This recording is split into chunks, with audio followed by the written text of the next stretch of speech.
Alors Jannick, exceptionnellement cette semaine, nous ne sommes pas allés au cinéma. Non, on est resté à la maison. Tu m'as invité chez toi, Oui. regarder un film sur ta petite télé, ta moyenne télé. Oui. On a regardé un film Netflix, The Irishman, l'Irlandais, de Martin Scorsese. Alors, qu'est-ce que tu en as pensé de cet Irlandais? Eh ben, étonnamment, tu vois, ça dure quand même 3h30. Et puis c'était à tes côtés, enfin dans un, tu vois, ça aurait pu être tout de suite difficile. Et ben c'était pas si mal que ça. Bon, on va détailler, mais moi je le dis tout de suite, je pense que c'est un grand film. Ok, alors donc l'histoire. Eh bien, comme Scorsese l'a déjà fait, c'est une sorte de grande fresque dans le milieu de la mafia, du banditisme américain. La mafia, ouais, effectivement, juste après la guerre en fait, jusque dans les années 2000. À peu près, voilà, 50 ans. Et autour d'un personnage qui a existé. Ouais, qui s'appelle Frank Sheeran. Voilà, et qui ça donne un bouquin, c'est l'adaptation d'un livre. Voilà, c'est ça. Mais donc la petite histoire rejoint la grande avec des cochons. Des cochons, Kennedy, l'immigration. Jimmy Hoffa et tout ça. Frank Sheeran, c'est bien ça? Oui, c'est bien ça. Selon votre contrat, le management ne peut licencier un chauffeur qu'en cas de faute lourde. Alors, vous êtes parfois en retard? Non. Des infractions au code de la route? Non. Vous buvez au travail? Non. Vous n'avez frappé personne? Au travail? Oui. J'ai pas l'impression. Eh bien, dans ce cas, nous n'avons pas à nous en faire. Alors, point positif, tu mettrais quoi en avant? Alors moi, un point positif, c'est que même si c'était à la télé, c'est un vrai film de cinéma, c'est très très bien filmé, c'est très bien réalisé.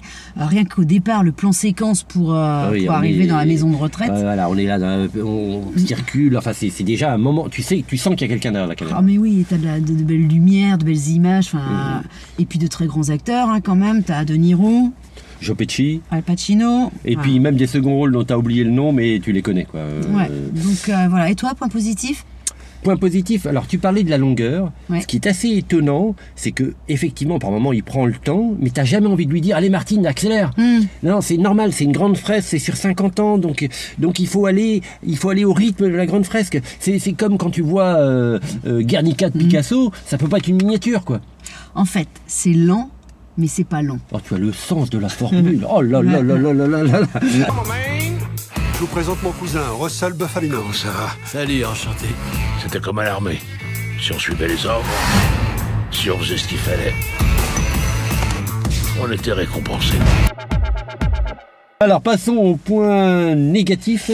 Tu mettrais quoi? Alors moi, le point négatif, tu vois, c'est que en fait, donc c'est une grande fresque, on l'a dit, qui passe à la fin de la Seconde Guerre mondiale où ils ont une quarantaine d'années, on va dire, jusqu'à les années 2000 où ils ont dans les 90 ans, quoi. Et ce sont les mêmes acteurs qui jouent les mêmes personnages. Donc du coup, tu vois De Niro.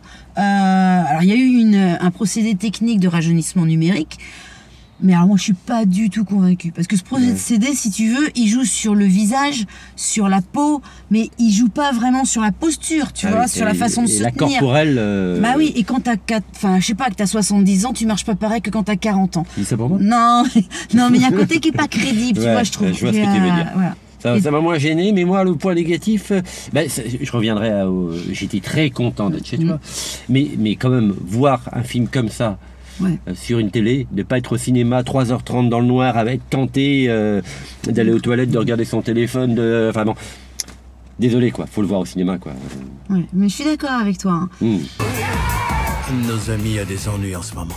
Un ami qui est au sommet. Mais à l'époque, il n'y avait pas une seule personne dans tout le pays qui ne savait pas qui était Jimmy Hoffa. Arrachez-lui cet ordi-là! Une note de 0 à 5? Bah moi je mets 4. Ouais. Moi je mets 5 parce que je pense que c'est un moment important dans l'histoire du cinéma. C'est-à-dire, développe un peu. Pour Scorsese, c'est la fin d'un cycle, et puis c'est aussi ce film a un côté crépusculaire, quoi. C'est pas la baston comme dans Casino ou dans d'autres films, et ça marque l'histoire du cinéma, tout simplement. Oui, bon, c'est ton avis de cinéphile. Tu vois, mais moi je suis ciné-cool. Ciné-cool qui me parlait de plan séquence tout à l'heure.